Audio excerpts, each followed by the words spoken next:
Bienvenidos a este tiempo de En la Picota en Televisión Extremeña, una jornada más. Después de pasado este festivo de Todos los Santos, nos disponemos a analizar los asuntos más importantes que nos deja la actualidad, sobre todo aquella de proximidad por la que mostramos un mayor interés, como no puede ser de otra manera. Vamos a saludar a quienes nos van a acompañar en esta tarea. Hoy están con nosotros Chano Fernández, ¿cómo está? Buenas noches, bienvenido. Hola, ¿qué tal? Fran? Muy bien, muchas gracias. Y Paco Miranda, ¿cómo estás? Buenas noches, bienvenido también. Pues bien hallado, muchas gracias. Bien, con los días estos ventosos, que como, en fin, a mí me despeina poco, tengo poco pelo, no tengo mucho problema en ese sentido. Pues si tú tienes poco, sí, no te cuento los demás. En fin, hoy hemos estado en alerta amarilla, efectivamente, por viento en la práctica totalidad de la comunidad autónoma de Extremadura, alcanzándose incluso velocidades en torno a los 80 km por hora de viento en algunas zonas, sobre todo en la provincia de Cáceres. Aquí hemos llegado a 40 km por hora aproximadamente. Sí. En el Valle del Guadiana y en la capital extremeña se han producido también abundantes lluvias, sobre todo en la zona de Cáceres, aquí menos, pero también ha dejado algo. En cualquier caso, bienvenida sea el agua. El problema es que venga con esa fuerza del viento, que puede ocasionar destrozos, pero que en principio, como decimos en la ciudad de Mérida, no ha sido así.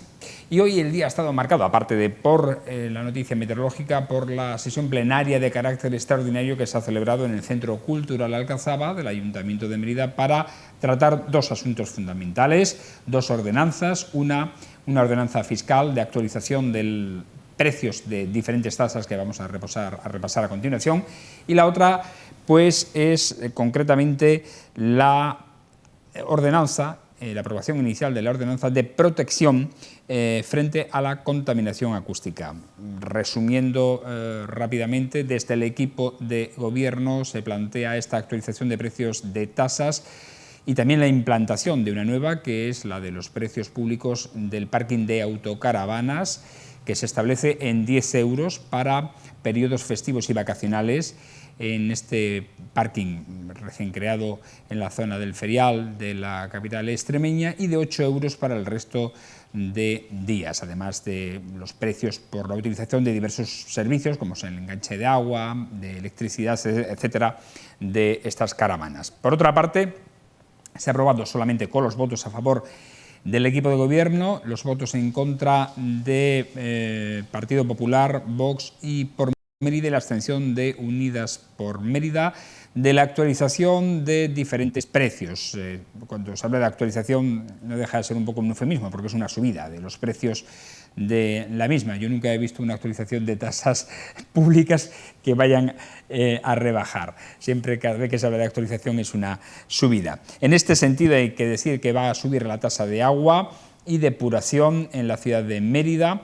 La portavoz de Hacienda, Carmen Yáñez, estima que puede subir o que puede afectar a una familia tipo de 4 miembros en la ciudad en torno a 5,20 euros más por familia. Y lo que en cualquier caso dice no superarán los 16 euros de incremento al trimestre, que es como se suelen girar los recibos de esta tasa de agua y depuración. En este sentido ha dicho que se han hecho unas inversiones importantes en esta materia por un importe de 12 millones de euros en la capital extremeña, entre ellas el anillo que rodea la ciudad para el abastecimiento de agua potable.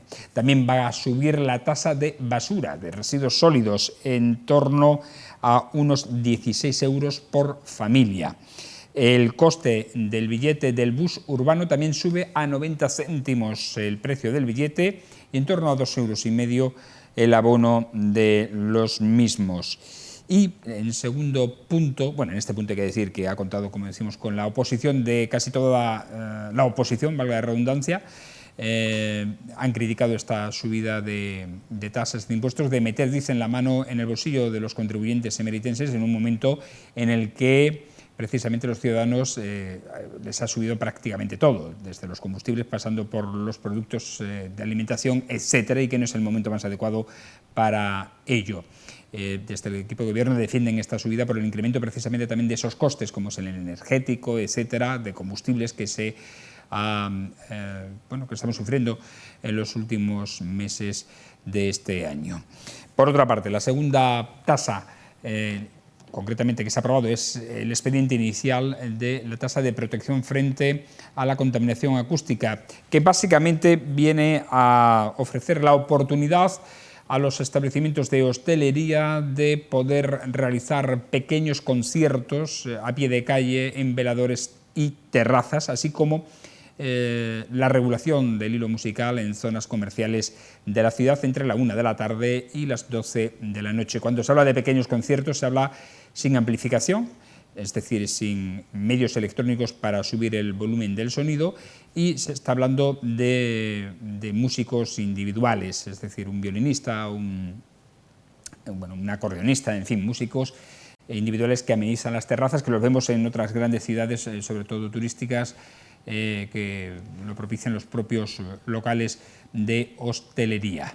Y en este sentido, esta aprobación inicial ha salido con la aprobación del equipo de gobierno, con los votos del equipo de gobierno a favor y la abstención del resto de la oposición. Un pleno que comenzaba a las 12 del mediodía y que prácticamente ha durado casi 2 horas en su amplio debate, en el más extenso, sobre todo en el de las ordenanzas fiscales. Bueno, ¿qué os parece este pleno que se ha celebrado en la ciudad de Mérida, Paco? Bueno, en cualquier caso, estamos hablando efectivamente de subidas, como tú bien dices. Los eufemismos parece que están de moda, para no decir lo que hay que decir. Y si se ha producido una subida porque han hecho cálculos y cuentas, pues yo diría que qué pena si al mismo compás, teniendo en cuenta, digo por parte de la falta de solidaridad y estimación a los ciudadanos, si hablan por un lado el equipo de gobierno de que son bastante ahorrativos y tienen un remanente positivo de tesorería de más de 34 millones de euros, parecería lógico que en estos tiempos complicados, que como tú bien apuntabas ahora, tenemos subidas por todos sitios, o sea, no hace falta explicarle a los espectadores en qué, o sea, en todo, y con eso simplificamos. Pues habría sido un muy buen momento para estarse quieto y para que, si hay ese aumento de costos por parte del erario público, pues que lo hubiese asumido en defensa de los intereses de la economía doméstica, de la gente de la calle, porque al fin y a la postre hay una cosa que me llama también la atención porque es que es curioso. Por ejemplo, el aumento en lo que tiene que ver con el agua. Hombre, lo del tema del anillo, primero porque viene ya de muy atrás, es decir, que ese proyecto está pues hace como 12, 14 años aproximadamente que se ejecutó esa obra. Y lo curioso de esto es que precisamente los que no tenemos presión en algunas zonas de Mérida, como yo mismo, vivo en San Juan, en la parte alta. Allí no hay, vamos, cuando digo no hay presión, es absolutamente ridículo. Y tenemos que tener un depósito, una bomba de presión, pues para poderte duchar, para que tenga presión el agua. Es que seguimos igual. O sea, aquí no ha habido mejoras de ningún tipo. Básicamente, porque el anillo del agua tiene una capacidad de presión que abastecería, de hecho, no solamente a Mérida, sino a los pueblos circundantes. O sea, está sobradísimo de presión, pero llevaría implícito una obra de adecuación de zonas donde las instalaciones son antiquísimas, donde hay tuberías de fibrocemento, y si se le metiera la presión que se necesitaría para darle servicio, pues acabarían reventando las tuberías por 1000 sitios. Es decir, parecería lógico que si hay un aumento del costo, el ciudadano reciba en contraprestación también pues un beneficio. Esas obras, que hay que ejecutarlas, pues no sé, que se planteen, que se empiecen a plantear y se ejecuten, y a lo mejor te costarían menos trabajo este aumento de costo. Yo vuelvo a repetir, como soy uno de los que sufren esa deficiencia, y en este caso concreto no veo ni entiendo la justificación del aumento de la tasa, y por otra parte, teniendo como se tiene el remanente positivo de tesorería en más de 34 millones de euros, pues sinceramente me parece un despropósito, una manera de abastecerse de dinero el ayuntamiento, pues eso, apretándonos en el bolsillo. No hay más al respecto. En la tasa de residuos sólidos, déjame decir que no lo he dicho, que Yáñez, la portavoz de Hacienda, ha dicho que se ha ampliado el contrato a la empresa concesionaria, ya que es obligatorio por la Unión Europea la instalación del 5.º contenedor, que es el marrón, cuya retirada va a ser, dice, diaria en la ciudad de Mérida. Un apunte. Chano. Bueno, hombre, en fin, yo creo a ningún ciudadano, porque dice Miranda que, en fin, que le parece, a ningún ciudadano le gusta tener una subida, de esto partimos, ¿no? Es decir, el pago de impuestos no es una cuestión, digamos, que sea en España y en el mundo en general, los ciudadanos, en fin, lo que quieren es pagar cuanto menos mejor, como es lógico, ¿no? Esto es natural, es muy de sentido común. Pero yo creo que en este momento, has citado el agua, en fin, yo no soy un experto en ese ámbito, pero efectivamente el agua está siendo, en términos generales, un problema evidente en el mundo, en nuestra región es obvio lo que padecemos y quienes podéis conocer de cerca los problemas del campo, es decir, las condiciones hídricas, el problema de los embalses, etcétera, que termina siendo un problema para el abastecimiento de agua potable, de agua de boca y de agua de consumo humano.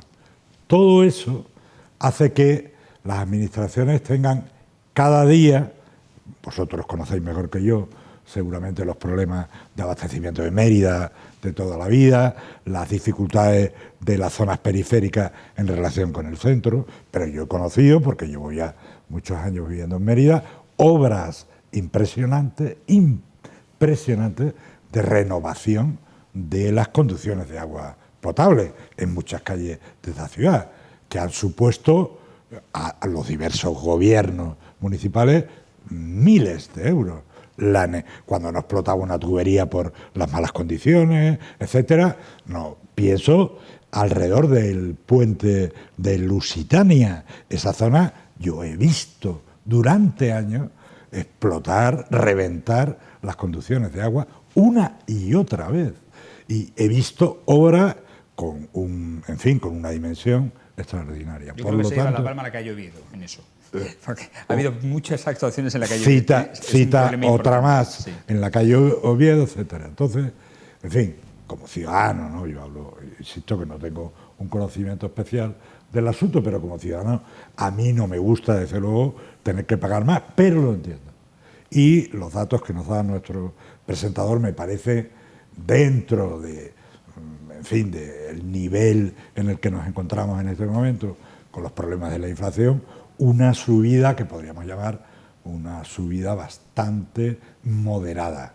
He hablado él de 16 euros al trimestre, apenas 5 y pico euros por familia, con la tasa de agua y depuración, si no tengo mal los datos, ¿no? Así es. Igual podríamos aplicar. Entonces, yo creo que el ayuntamiento, hay un dato, tú citabas, probablemente con más conocimiento de causa que yo, pero yo también estoy atento a cuáles son los números generales de la población donde vivo y me preocupa, como es obvio.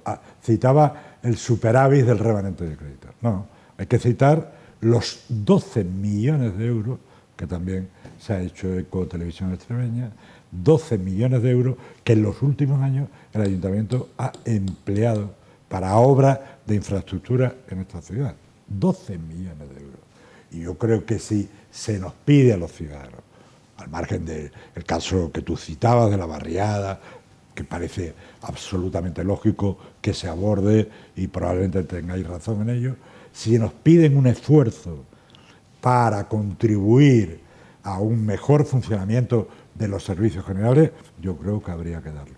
Esta es mi opinión. Paco. De cualquier manera, mira, lo del tema del problema de aguas y de abastecimiento y lo que pueda suponer en la repercusión, también tendríamos que tener en cuenta que resulta que el agua de consumo, en términos generales, supone aproximadamente el 20% del gasto que se genera a través de otras cuestiones. Me refiero al regadío, la agricultura y todas estas cuestiones.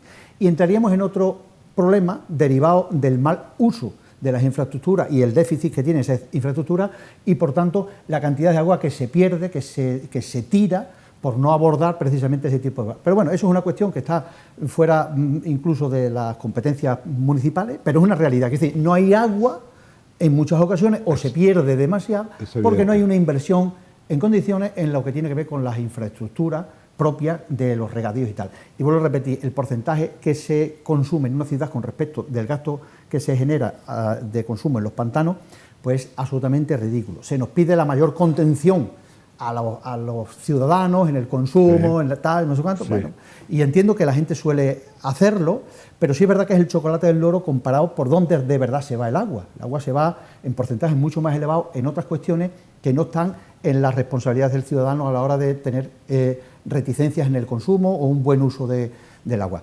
De todas maneras, lo de las infraestructuras y 12 millones que estaba mencionando, que es muy bien, si además es que las ciudades necesitan sí o sí la restauración y el mantenimiento de sus infraestructuras.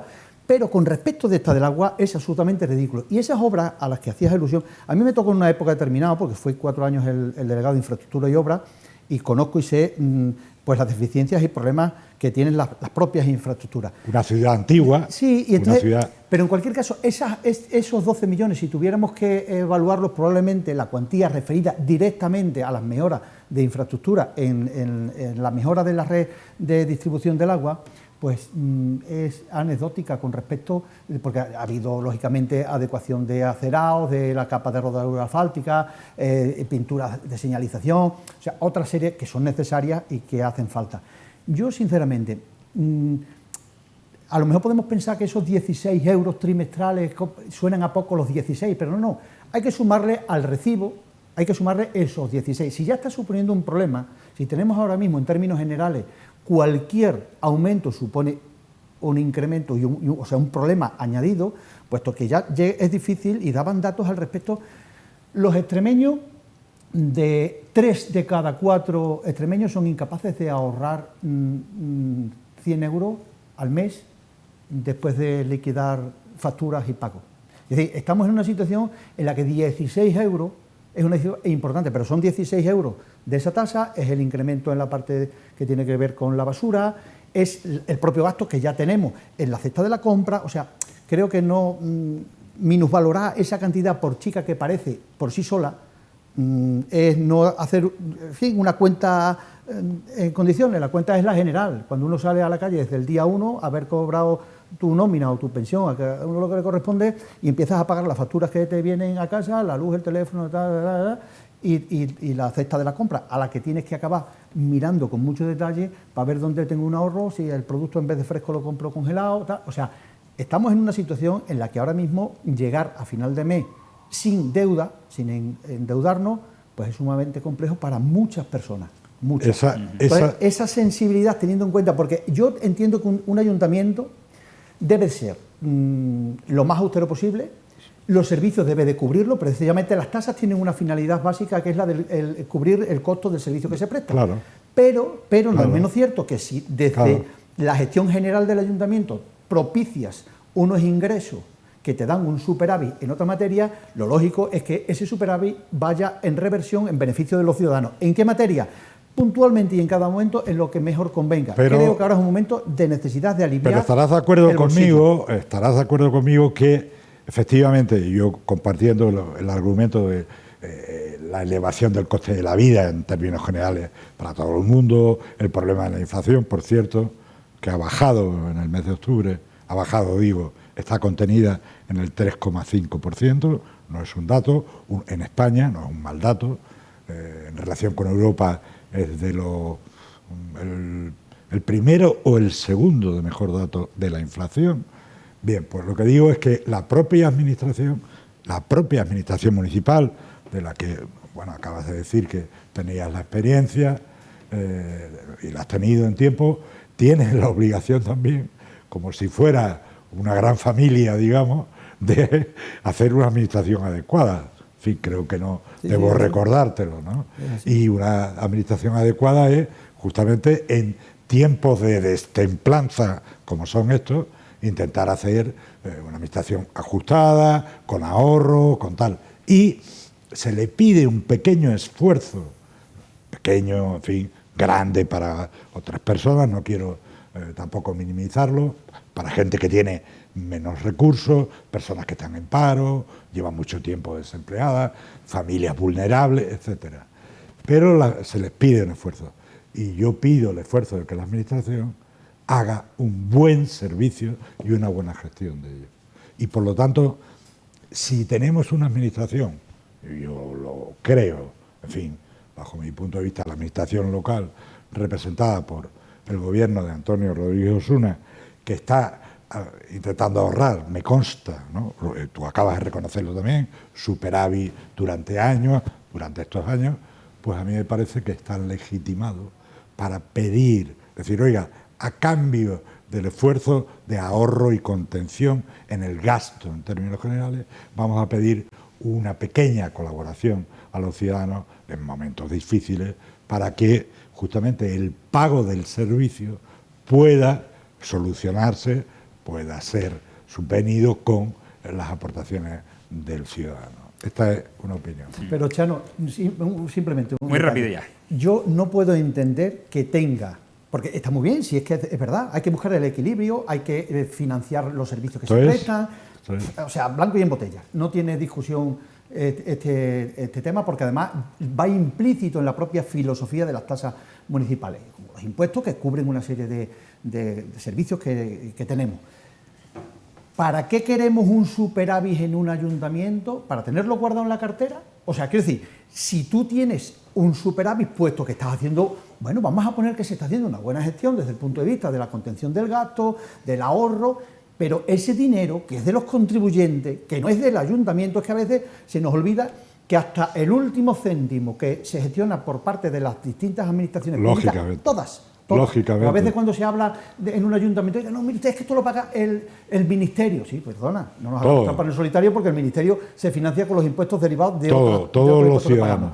Por lo tanto, si tú tienes superávit, entiendo que lo lógico será que atenúes la carga fiscal, si te es posible, al día a día de los ciudadanos, y ya está. Es decir, en el porcentaje que se pueda. Esto de guardar dinero para tenerlo en la hucha en una administración, pues sinceramente creo que rompe la filosofía propia de las administraciones. Cubres gastos y luego los reviertes en beneficio. Pero, chicos, guardar dinero por guardarlo... El superávit en este ayuntamiento, como en otros, el superávit no se guarda en la cuenta del banco de la caja correspondiente. El superávit se destina a hacer obras esenciales, algunas en esta ciudad, proyectos y obras esenciales. Por ejemplo, en el ámbito de las infraestructuras que tienen que ver con el turismo y la ornamentación y el ornato de la población, algunas de ellas están en la plaza, se llama el antiguo convento, algunas obras de ese tipo, otras están en el proyecto superávit, repito, de hacer un museo de la ciudad en el viejo mercado Calatrava, es decir, ese dinero, repito, que es de todo, va destinado también a iniciativas que tarde o temprano terminan beneficiando al conjunto de los ciudadanos. Eso es la cuestión. Y yo termino. Sí. A mí no me alegra la subida, Miranda, como no me alegra ninguna subida, pero entiendo como ciudadano, y creo que esto lo compartimos, que el esfuerzo que nos piden, cuando es un esfuerzo, en fin, digamos, dentro de la normalidad y razonable, pues es un esfuerzo que terminará beneficiando a todos. Yo pago mis impuestos, como tú, como nuestro presentador, a la hacienda pública. Me cuesta a la hora del pago, pero entiendo que eso es lo que tenemos. Insisto que lo compartimos, seguro que hacen los ciudadanos. Me gustaría pagar menos. Bueno, a veces me gustaría pagar más. Significaría que tendría más recursos, ¿no? Pero en fin, creo que hay que pagarlo. Bueno, este es el tema del debate de los impuestos la mayoría de los con las visiones distintas. Charo, termina porque si no, no acabamos. En la mayoría de los ayuntamientos, querido Fran, eres consciente de ello también, y Miranda, ahora, a comienzo de la legislatura, que empezó a partir del 28 de mayo de este año, es cuando se revisan estas cuestiones. Me parece el momento exacto. Bueno, se ha hecho también, ha dicho el alcalde que, porque antes de final de año se va a presentar el proyecto de presupuestos municipales. Eso es. Que llevaban prorrogándose desde el año 21, debido a la pandemia, etcétera. Entonces, bueno, dice que cuando hay un proyecto de presupuestos se suelen actualizar tasas e impuestos. En este caso dice que los impuestos no se van a tocar, pero sí estas tasas y los precios públicos de estas tasas. En cualquier caso, el debate está ahí servido y nos ha ocupado la mayor parte de nuestro tiempo. No sin antes hacer un pequeño hueco para recordar que este sábado hay 3 plataformas que han convocado una concentración en la estación de tren de Mérida para demandar de nuevo la implantación del corredor del oeste, el tren Ruta de la Plata, que se recupere el tramo Plasencia-Astorga. En este sentido, este pasado martes ya, varios ayuntamientos, tanto de Castilla y León como de Extremadura, de la provincia de Cáceres fundamentalmente, han firmado un protocolo, digamos una declaración institucional. Son los ayuntamientos de Cáceres, Plasencia, Hervás, Salamanca, Béjar y Guijuelo, para demandar al Estado que el corredor del oeste sea una realidad antes del año 2040, que se recupere el tramo Plasencia-Astorga. Son unos 380 kilómetros que, recordamos, se cortaron al tráfico de pasajeros en 1985 y el de mercancías en el año 1997. La recuperación de este corredor ferroviario Ruta de la Plata supondría bueno, pues que Extremadura recuperaría una vía de comunicación más, sobre todo de mercancías, muy importante para el tráfico de mercancías, ya que daría salida a frutas y verduras y cereales. Muchos han dicho que se producen en Extremadura y que van hacia Castilla y León y el norte de España, y viceversa. Industrias como, por ejemplo, la Renault de Valladolid, que tiene que ensamblar piezas de sus vehículos en Marruecos, podría aprovechar de nuevo ese corredor del oeste hasta Sevilla y hasta el puerto de Algeciras, y no tener que hacer como ahora, ir hasta Madrid y de Madrid de nuevo a Sevilla, con la pérdida de tiempo y un incremento del coste de las mercancías. ¿Qué pensáis sobre esto? Muy rápido, Chano. Absolutamente de acuerdo, me parece absolutamente de acuerdo. Es decir, me parece un hecho esencial la recuperación de ese trazado, ¿no?, que se perdió a partir de los años 85 para que viajeros, tenía justificaciones en aquel y 97 momento para mercancías. Relativamente entendibles en la región. Era el momento en que se ponían en marcha los proyectos, no que se acababan, dos grandes autovías: la autovía de la vieja Nacional Quinta, Madrid-Badajoz hacia Lisboa, que era, por lo tanto, una vía de comunicación extraordinaria, y el proyecto de la vieja 630, una de ellas 630 que es desde Gijón hasta Sevilla, ¿vale?, y una de ellas acaba en un gobierno del PSOE y la otra acaba con un gobierno del PP, la 630. Era, por tanto, una España en la que yo creo que se prestaba especial atención a la infraestructura viaria y no a la infraestructura ferroviaria.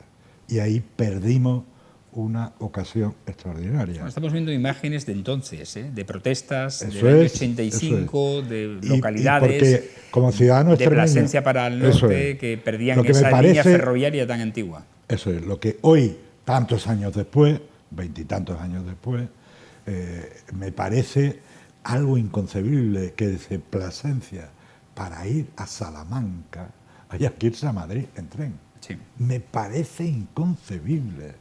Y por lo tanto, como ciudadano extremeño, y estoy seguro que en esto volveremos a estar de acuerdo, no solo los que estamos aquí, sino desde el punto de vista político, me consta también que el propio PSOE apoya, el PSOE digo en representación de las fuerzas de la izquierda, apoya esto, lo mismo que harían otras fuerzas del centro o de la derecha en la región. Así que yo, insisto, por lo menos que quede claro.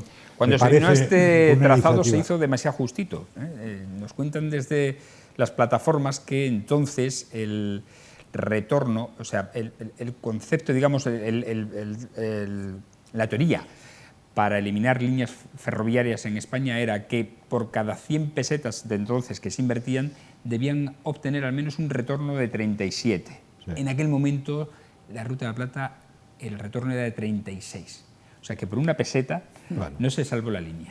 Miranda. Bueno, yo de todas maneras, obviamente, me parecería genial que se pusiera en marcha, que se revalorizara nuevamente pues a la línea férrea, porque obviamente es un enriquecimiento para la región, puesto que la competitividad hoy a través de las vías de comunicación son importantísimas. A menor costo de transporte, pues más competitividad y más probabilidades. A mí lo que me preocuparía, porque lamentablemente no siempre que estamos todos de acuerdo, en este caso aquí en la región, pues se acaban materializando. Todos sabemos que estos grandes proyectos están basados en fondos europeos y a través de la gestión del Estado, y ya tenemos una experiencia lamentable, muy lamentable, de lo que fue el proyecto del Eje 16 aprobado en Europa, que era un proyecto que estaba ya aprobado, se podía haber materializado, y lamentablemente intervinieron otros intereses. En aquel momento había elecciones, y las elecciones propiciaron que en este caso Zapatero atendiera reivindicaciones de catalanes y vascos con respecto de lo que era el eje del Cantábrico y el del Mediterráneo, y cayó un proyecto que a todas luces era mucho más interesante que los otros desde el punto de vista práctico, puesto que las vías tenían unas pequeñas adecuaciones al ancho de vía europea, los 4 gálibos que hay en la propia línea para adaptarlos a ese nuevo formato, y desde el punto de vista del costo era absolutamente mucho más propicio que otras que directamente no existían. Incluso el paso a través del Pirineo, de la frontera, que estaba ya ejecutado, y por intereses políticos puntuales de apoyos, como ahora estamos viviendo esta lamentable situación en la que por necesidad de votos para poder conformar un gobierno acaban plegándose a intereses que no son los generales, y cayó. Aquello fue una debacle, fue un bofetón a Extremadura, que podía haber sido. Ahora mismo tendríamos solucionado toda esta cuestión que estamos hablando desde el punto de vista de lo que habría sido la logística y la probabilidad de que desde el puerto de Algeciras, que tiene capacidad para acoger los grandes buques que vienen a través del